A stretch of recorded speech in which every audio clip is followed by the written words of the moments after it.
উগ্রপন্থী এখনো ধরা পড়েনি যারা পেহেলগাঁওকে মেরেছিল আমাদের ছাত্রীরা।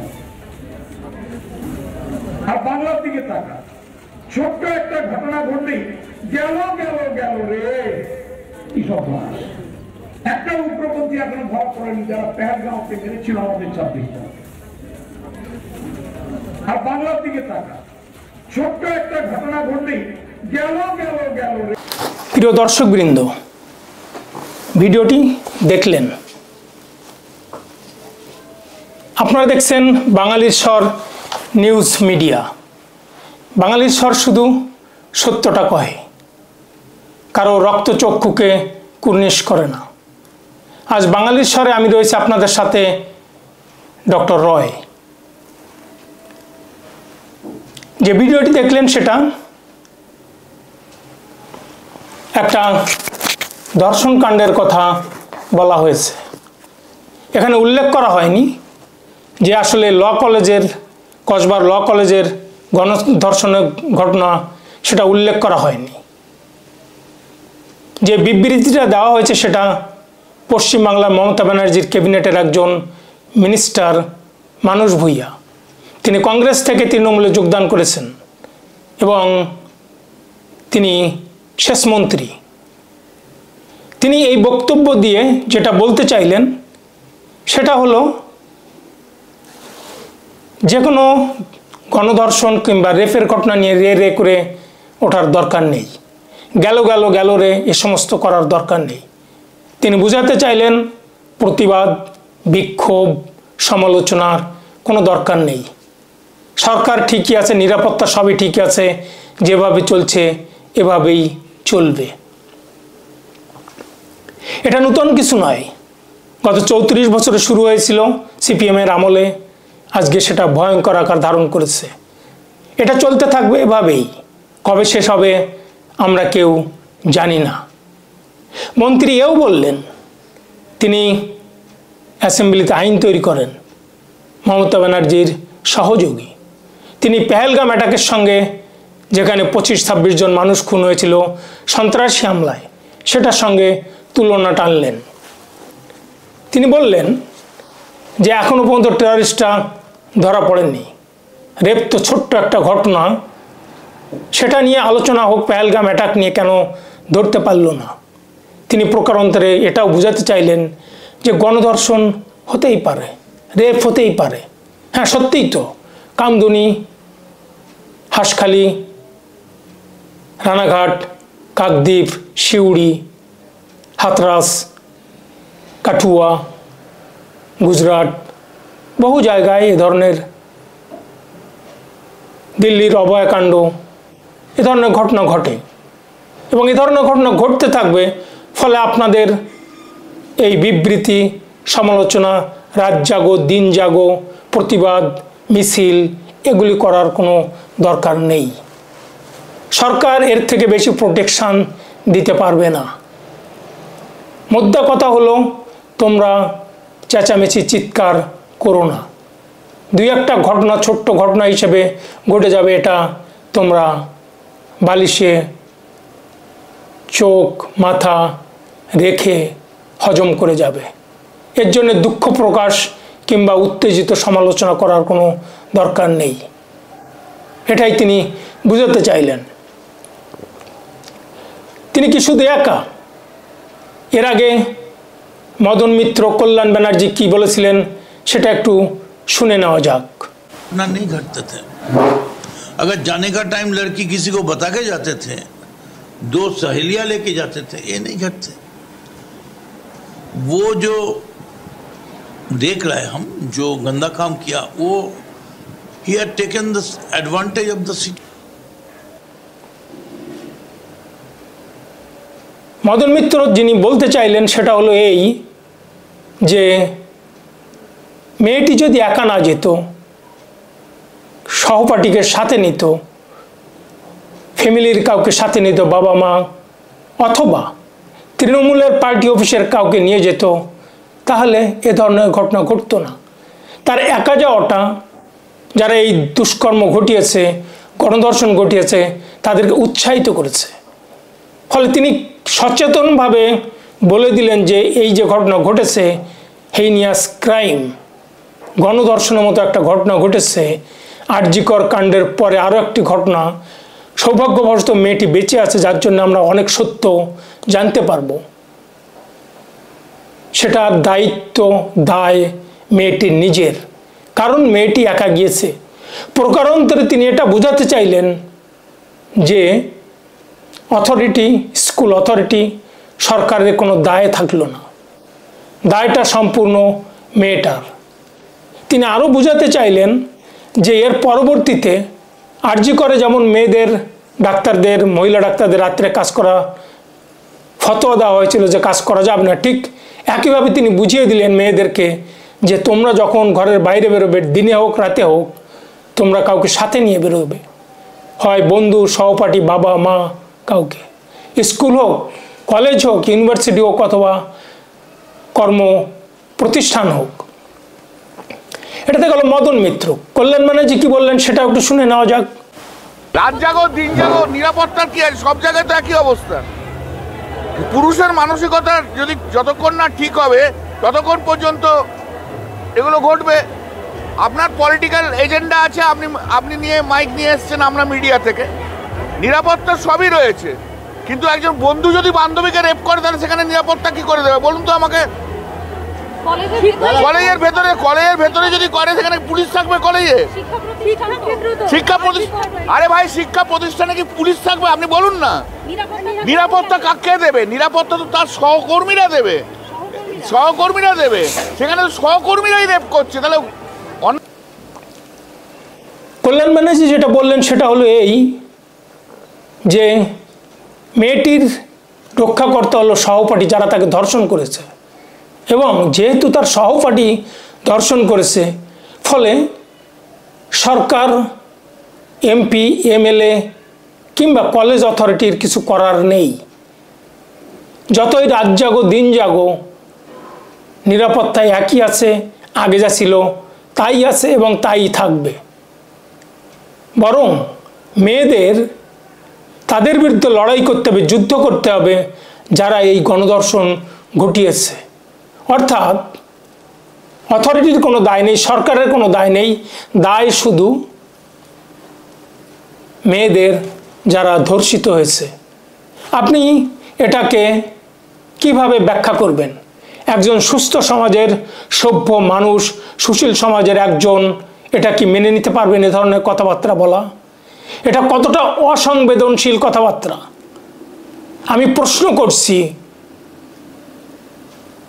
যে মানুষ ভূঁইয়া, মদন মিত্র, কল্যাণ ব্যানার্জি, আপনাদের বিবেক কোথায়? আপনাদের সভ্যতা কোথায়? আমি প্রশ্ন করছি, আমি বলছি না। এটা কি নির্লজ্জ বেহায়াপনা নয়?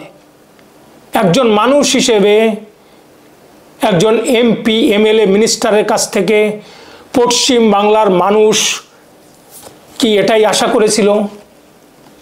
যারা আজকে ছোট্ট ঘটনা, সাজানো ঘটনা, কনকক্টেড রেপ কিংবা সহপাঠীরাই প্রোটেকশান দিবে কিংবা মেয়েটির একা যাওয়া উচিত হয়নি, এই সমস্ত অসংবেদনশীল ইনসেনসিটিভ রিমার্কস করা কি দায়িত্বশীলতার পরিচয় দেয়, নাকি একটা বিকৃত অসভ্য মানসিকতার পরিচয় দেয় আপনাদের এই বক্তব্য? প্রিয় দর্শকবৃন্দ, আপনারা কমেন্ট বক্সে কমেন্ট করে আপনাদের মতামত জানাবেন। আমি মনে করি, আমার ধারণায় সেটা ভুল হতে পারে, সঠিক হতে পারে, এটা একটা সম্পূর্ণ একটা বেলাল্লাপনা, একটা বেহায়ার পর্যায়ে পড়ে। আমি জানি না কোথা থেকে তাদের এই কথা বলার সুযোগ, সাহস, অনুপ্রেরণা এসেছে। নিশ্চয়ই তারা আজকে ক্ষমতাবান, সেই ক্ষমতা তাদেরকে এ ধরনের কথা বলার সুযোগ করে দেয়। তা নাহলে কেন তারা এই কথা বলতে যাবেন? 20 বছর আগে তো তারা এই ধরনের মন্তব্য করতে সাহস পেতেন না। তাহলে নিশ্চয়ই কোথাও না কোথাও থেকে অনুপ্রেরণা আসছে। মানুষ ভূঁইয়া, মদন মিত্র, কল্যাণ ব্যানার্জির এদের মানসিকতা একই। শুধু কি তাই, আরও যারা আছে তাদেরও মানসিকতা একই। দেখা যাক দেখি মুখ্যমন্ত্রী মমতা বন্দ্যোপাধ্যায় বিভিন্ন সময়ে বিভিন্ন রেপ নিয়ে কি বলেছিলেন তার দুই একটা ভিডিও শোনা যাক।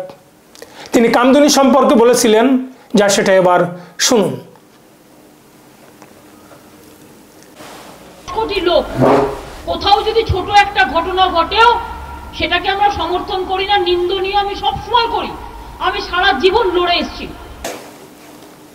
তিনি ওই একই কথাই বললেন যে এটা ছোট্ট ঘটনা, সাজানো ঘটনা, কনকক্টেড ঘটনা, কোনো তফাৎ নেই, সেই একই অসংবেদনশীলতা। এরপর তিনি হাঁসখালি নিয়ে কি বললেন সেটা শুনে নেওয়া যাক। অ্যাকচুয়াল রেপ হয়েছে না প্রেগনেন্ট ছিল বা অন্য কোনো কারণ হয়েছে, নাকি কেউ ধরে ধরে চড় মেরেছে, শরীরটা খারাপ হয়েছে, লাভ অ্যাফেয়ার্স তো ছিলই, বাড়ির লোকেরাও সেটা জানতো, পাড়ার লোকেরাও জানতো। এখন যদি কোনো ছেলে মেয়ে কেউ কারোর সাথে প্রেম করে, সেটা আমার আটকানো আমার পক্ষে সম্ভব নয়। এটা ইউপি নয় যে লাভ জিহাদ নিয়ে আমি প্রোগ্রাম শুরু করব।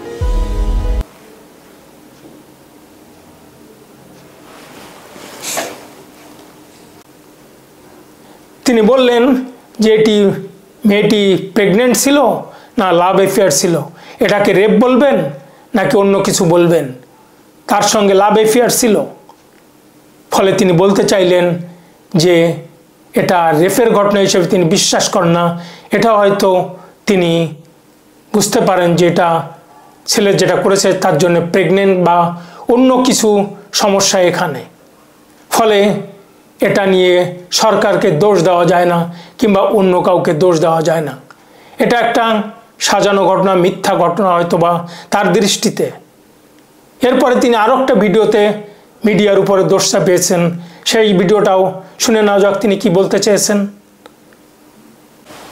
এবং আমি পরিষ্কার মনে করি বাংলার মাটি প্রতিদিন এমন একটা দেখানো হচ্ছে যেন ধর্ষণের মাটি। আরে একটা দুটো ঘটনা তাও আমি মনে করি এটাও উচিত না। কি করবেন? আগেকার দিনে তো ছোট্ট ছোট বাচ্চা ছেলে মেয়েরা একটু প্রেম করলে এত মার খেত বাবা মায়ের। এখন তো সবটাই ওপেন হয়ে গেছে। এখনকার জগৎটা হয়ে গেছে, এটা গ্লোবাল জগৎ হয়ে গেছে, ওপেন মার্কেট হয়ে গেছে, ওপেন অপশন হয়ে গেছে। তিনি বলতে চেয়েছেন যে এ ধরনের হাজারো ঘটনা ঘটে, এটা এখন রেপ, এখন খুললাম কম বয়সী ছেলেমেয়েরা এগুলি এখন ওপেন, সবাই সব কিছু করতে পারে। এটা নিয়ে আমার কি করার আছে কিংবা সরকার কি করতে পারে যেটা ঢালাওভাবে ওপেন হয়ে গিয়েছে। ফলে এখানে সরকারের কিছু করার নেই কিংবা নেতাদের কিছু করার নেই, পার্টি পলিটিক্স যারা করে তাদের কিছু করার নেই।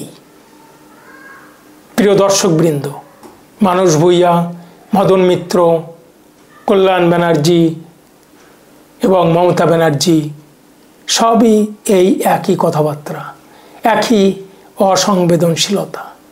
এখন মুখ্যমন্ত্রী যদি বলেন এ ধরনের কথাবার্তা, তাহলে সাগরেতরা, তার মন্ত্রী মিনিস্টার, চেলা চামুন্ডা কিংবা নিচে যারা আছে তারা কোন পথে যাবে? তারা তো এ কথা বলার সুযোগ পেল যে মমতা ব্যানার্জি যেহেতু বলতে পারে, ফলে আমরা তো ছোট মিনিস্টার, মন্ত্রী, এমএলএ, এমপি, আমরাও তো এ কথা বলতে পারি।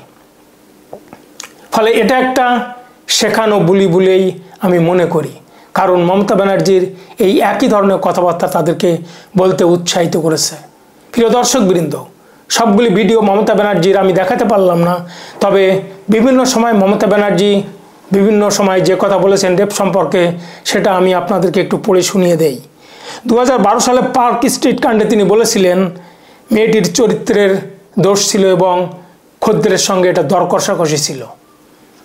2013 সালে তিনি বলেছিলেন কামদুনি কাণ্ডে শরীর থাকলে যেমন জ্বর জ্বালা হয় তেমনি একটু একটু রেপও হয়। ভাবুন দর্শকবৃন্দ, আমরা কোথায় যাচ্ছি? 2014 সালে সিউড়ির ঘটনা নিয়ে তিনি বলেছিলেন বাচ্চা ছেলেরা একটু একটু দুষ্টামি করবে না। অর্থাৎ রেপ হওয়াটা একটা দুষ্টামি, একটা জ্বর জ্বালার মতো একটা চরিত্রের দোষ থাকতে পারে মেয়েদের। 2015 সালে কাকদ্বীপ নিয়ে তিনি বলেছিলেন তিনি সেদিন রেপের জন্য টাকার ঘোষণা করেছিলেন বিভিন্ন জনের জন্য বিভিন্ন রকম। সেটা আমি আর পড়ে শোনালাম না। তিনি বললেন 40,000 অথবা 15,000, কারণ এটা পড়ে শোনাতে আমার কষ্ট লাগছে। 2015 সালে কাটুয়াকাণ্ডে তিনি বলেছিলেন এটা একটা ছোট্ট ঘটনা, সাজানো ঘটনা। প্রিয় দর্শকবৃন্দ, নিশ্চয়ই মনকে নাড়া দিচ্ছে। একজন মুখ্যমন্ত্রী তিনি এ কথা বলছেন রেপ সম্পর্কে। আমরা কোথায় যাব, কোথায় যাচ্ছি? অন্ধকার জগতে নাকি অন্ধকারের দিকে, নাকি মধ্যযুগীয় সেই যুগে? 2015 সালে রানাঘাট কাণ্ডে তিনি বলেছিলেন সরকারকে বদনাম করার চেষ্টা হচ্ছে। মমতা ব্যানার্জির সরকার, তৃণমূলের সরকারকে পশ্চিমবাংলাকে বদনাম করার চেষ্টা করা হচ্ছে। যারা উঠে পড়ে লেগেছে তারা সরকারকে মেলাইন করতে চায়, সরকারকে অপদস্থ করতে চায়, সরকার ফেলে দিতে চায়। এবং হাঁসখালিতে তিনি বলেছিলেন লাভ অ্যাফেয়ার ছিল নাকি মেয়েটি প্রেগনেন্ট ছিল, সেটা তো আপনারা শুনলেন। 2024 সালে আরজিকর কাণ্ডে, যে অভয়া কাণ্ডে যে ডাক্তার মেয়েটি মারা গেল খুন এবং ধর্ষণ হয়ে, সেই ঘটনার সঙ্গে তিনি বলেছেন 10 লাখ টাকা তো আমরা দিতেই পারি। প্রিয় দর্শকবৃন্দ, ইনি আমাদের মুখ্যমন্ত্রী। আমরা তাকে ভোটে জিতিয়েছি, তাকে মুখ্যমন্ত্রীর পদে বসিয়েছি। তিনি আমাদের দেখভাল করবেন, আমাদের পরিচর্যা করবেন, আমাদের খেদমত করবেন। সংবেদনশীলতা, ইনসেনসিটিভিটি, সেন্সিটিভিটি এ ধরনের ওয়ার্ড তাদের ডিকশনারিতে নেই, তারা ভুলে গিয়েছে। আমরা অতলে তলিয়ে যাচ্ছি।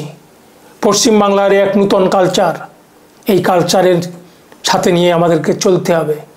কিন্তু প্রিয় দর্শকবৃন্দ, আপনারা এটা পরিবর্তন করতে পারেন।